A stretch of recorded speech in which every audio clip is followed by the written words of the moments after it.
el pesanervios. De verdad he sentido que partías la atmósfera a mi alrededor, que hacías el vacío para permitirme avanzar para ser el lugar de un espacio imposible a lo que en mí se encontraba todavía solo en potencia, a toda una virtual fecundación, y que debía nacer atraída por el lugar que se le ofrecía. A menudo me he puesto en ese estado de absurdo imposible para intentar que el pensamiento nazca en mí.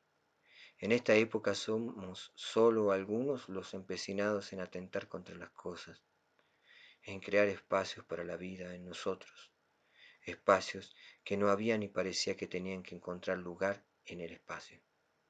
Siempre me resultó sorprendente esa obstinación del espíritu que pretende pensar en espacios y en dimensiones y afincarse en algunos estados arbitrarios de las cosas para pensar.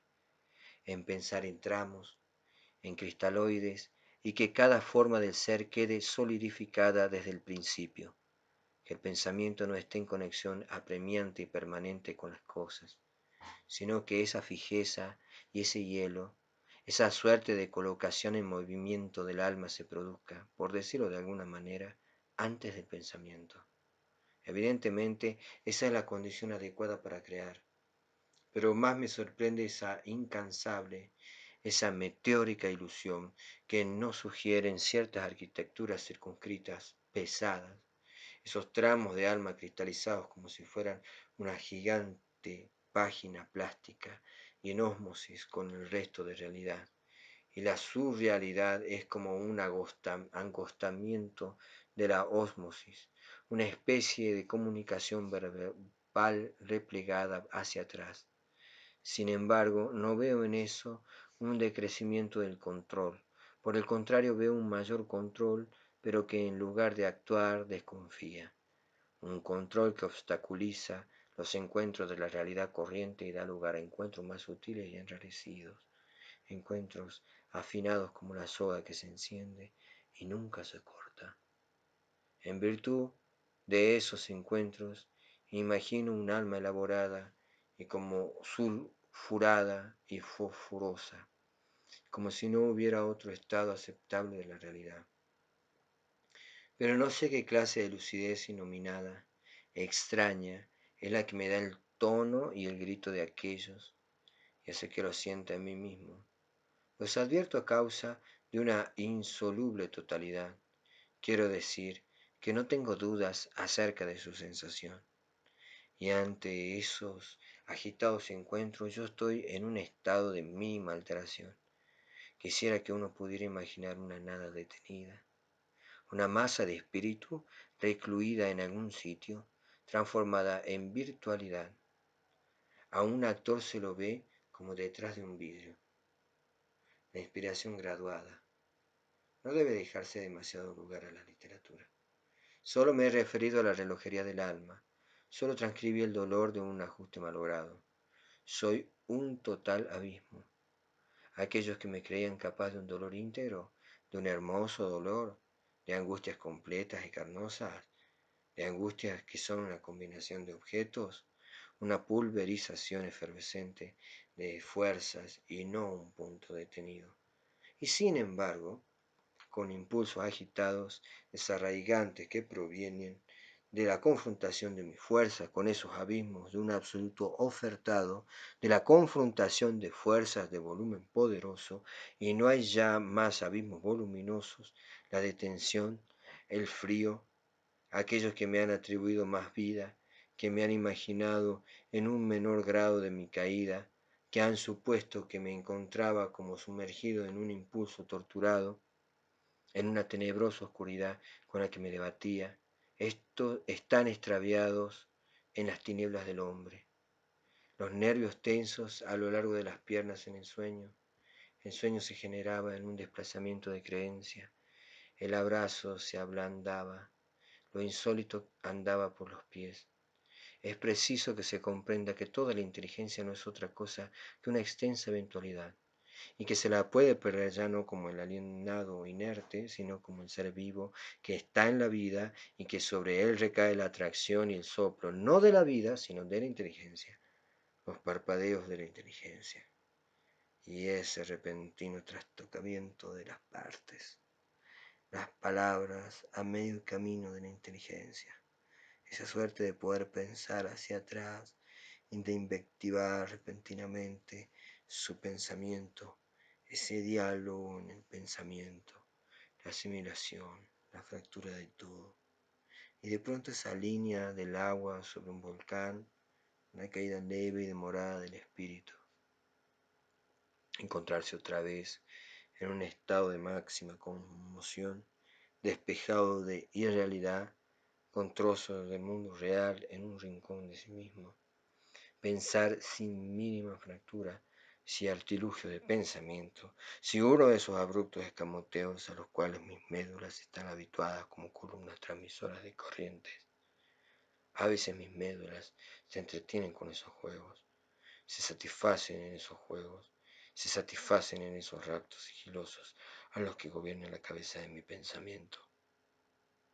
Solo me bastaría una palabra, a veces nada más que una sílaba sin importar para ser grande, para hablar con la voz de los profetas, una sílaba testimonio, una sílaba precisa, sutil, una sílaba bien añejada en mis médulas, surgida en mí mismo, que permaneciera en el punto máximo de mi ser y que no significara nada para todo el mundo. Soy testigo de mí mismo, el único testigo de esas cubiertas de palabras, esas casi imperceptibles transmutaciones de mi pensamiento en voz baja, de esa mínima zona de mi pensamiento que yo hago parecer que está formulada y que aborta. Soy el único juez capaz de suponer su alcance, una especie de mengua constante del nivel normal de la realidad. Bajo esta cáscara de hueso y de piel que es mi cabeza, hay una constante de angustias, no como un asunto moral, como los razonamientos de una naturaleza estúpidamente puntillosa o acostumbrada por un sedimento fermentado de ambiciones, en el sentido de la altura, sino como una decantación en el interior, como el despojamiento de una sustancia vital, como el extravío de la fuerza física esencial, digo extravío por parte de la esencia de un sentido.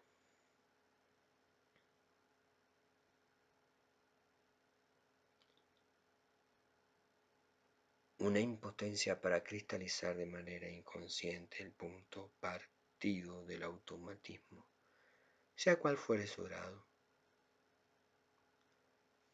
Lo difícil es encontrar su lugar adecuado y volver a establecer la comunicación con uno mismo. El todo está en una especie de floculación de las cosas, la unión de todo ese pedregullo mental que gira en torno a un punto que es precisamente el que hay que encontrar. Y lo que yo pienso del pensamiento es, ciertamente, existe la inspiración. Y hay un punto fosforoso donde se recupera toda la realidad, pero distinta, metamorfoseada, y porque es un punto de uso mágico de las cosas.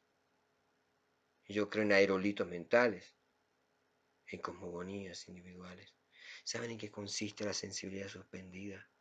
Esa especie de vitalidad terrorífica a partir y partida en dos. Ese punto de aglutinación necesaria a la que el ser ya no se eleva más. Ese sitio amenazante, ese lugar que horroriza. Queridos amigos,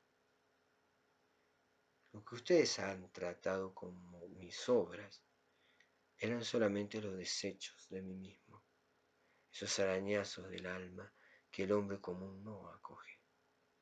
Que desde entonces mi mal haya retrocedido o avanzado, no es donde está para mí la cuestión, sino en el dolor y la sideración persistente de mi espíritu.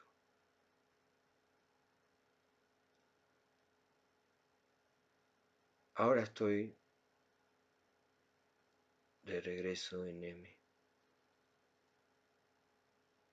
donde he recuperado la sensación de embotamiento y de vértigo, esa necesidad impostergable y alocada de dormir, esa pérdida repentina de mis fuerzas, con un sentimiento de enorme dolor, de embrutecimiento instantáneo. Hay aquí alguien en cuyo espíritu no se endurece en ningún sitio y no siente de repente su alma en la izquierda, a un costado del corazón. Alguien para quien la vida es un punto y para quien el alma no tiene fragmentos, ni el espíritu tiene comienzos. Por supresión del pensamiento soy imbécil. Por malformación del pensamiento estoy vacío. Por estupefacción de mi lengua. Malformación.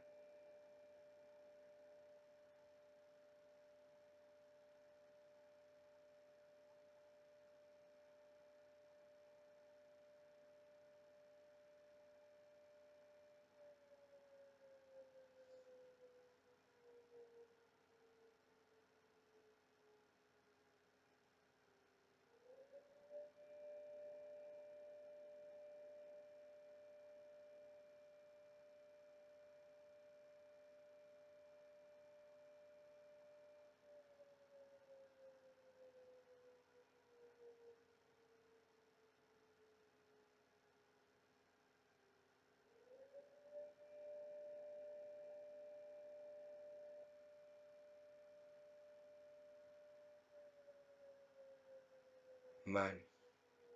Aglutinación de un cierto número de esos corpúsculos vítreos de los cuales tú haces un uso tan poco considerado, un uso que desconoces, del que nunca has tomado parte. Todos los términos que selecciono para pensar son para mí términos en el propio sentido de la palabra, auténticas terminaciones, lindes de mi mente, de todos los estados por los que he hecho pasar mi pensamiento. Estoy auténticamente localizado por mis términos. Y si afirmo que estoy localizado por mis términos, es porque no los considero como válidos en mi pensamiento. Estoy verdaderamente congelado por mis términos, por una serie de terminaciones. Y por fuera, que ande en este momento mi pensamiento, solo puedo hacerlo pasar por esos términos tan controvertidos para él, tan paralelos, tan confusos como puedan ser, con el riesgo de dejar en esos momentos de pensar.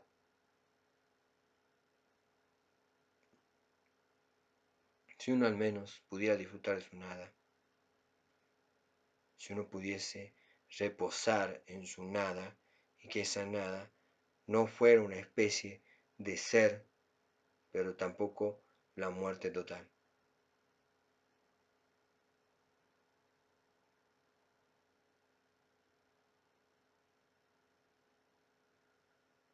Es tan tortuoso no existir más, dejar de ser en alguna cosa. El dolor verdadero es sentir en uno mismo cómo se desplaza el pensamiento. Pero el pensamiento en sí no es un sufrimiento.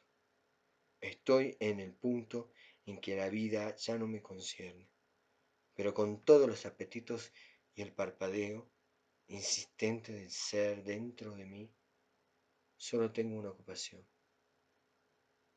rehacer. No hay una concordancia de las palabras con el minuto de mis estados, pero sí es algo normal. Pero sí a todo el mundo le faltan palabras. Usted es demasiado duro con usted mismo. Al escucharlo no da esa impresión. Usted se expresa perfectamente en francés, pero le da una importancia excesiva a las palabras. Son todos unos farsantes. Desde el inteligente hasta el obtuso, desde el astuto hasta el torpe, son unos cretinos. Quiero decir que ustedes son todos unos perros.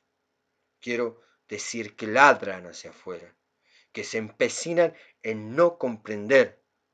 Me conozco y eso me es suficiente y eso debe ser suficiente. Me conozco porque asisto a mí mismo, asisto a Antonin Artaud.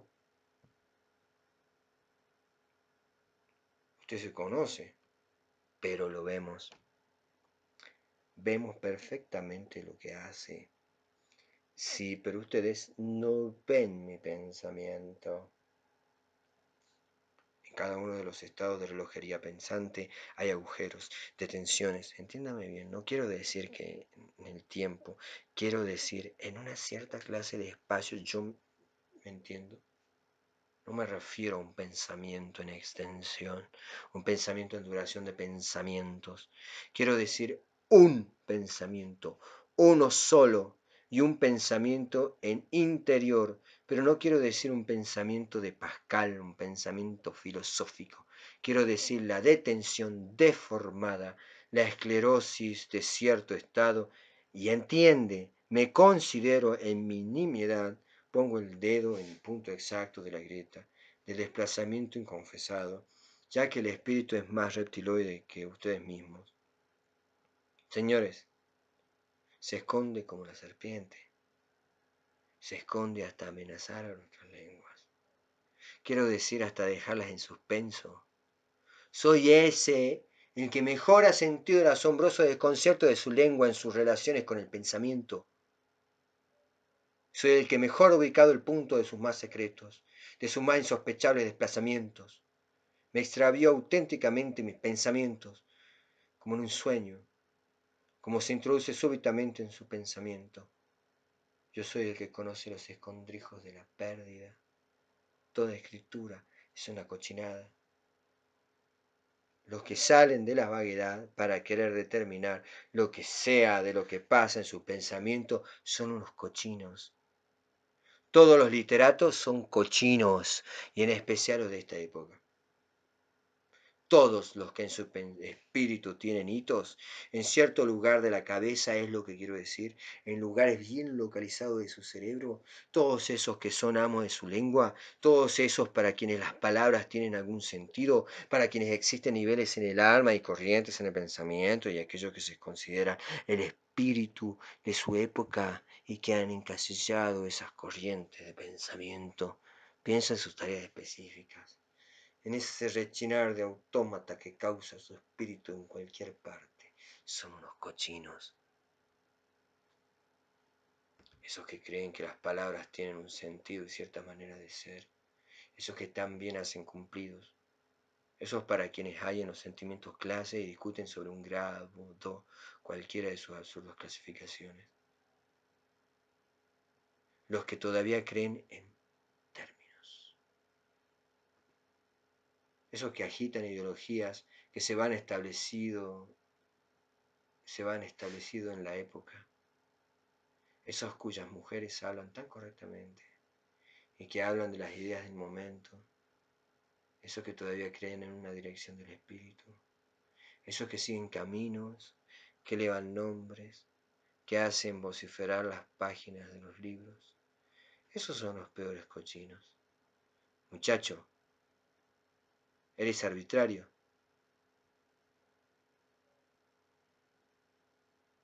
No, pienso en críticos barbudos. Y ya se los he dicho.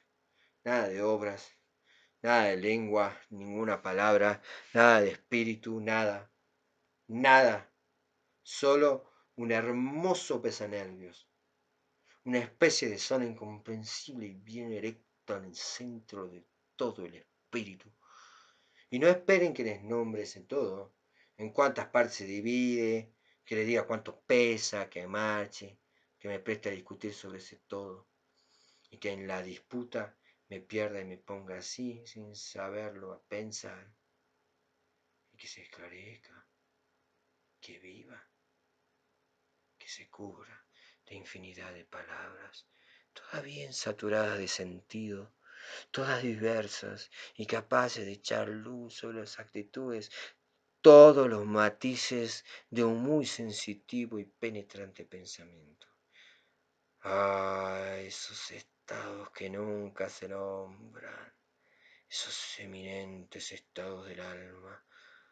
Ah, esos intervalos del espíritu.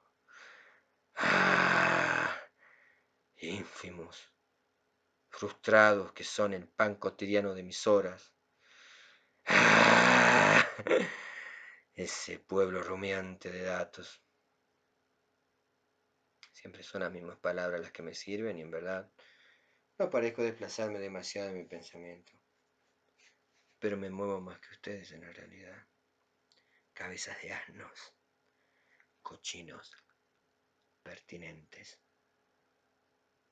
maestros del fraudulento verbo, cachivacheros de retratos, polletinistas, rastreros, entomólogos, herboristas, llaga de mi lengua. Ya les he dicho que yo ya no tengo mi lengua, no es una razón para que ustedes persistan, para que se obstinen con la lengua. Dentro de 10 años seré comprendido, por eso es que hoy harán lo que ustedes hacen. Se conocerán, entonces mis témpanos, se verán mis hielos, habrán aprendido a desnaturalizar mis venenos, se descubrirán los juegos de mi alma.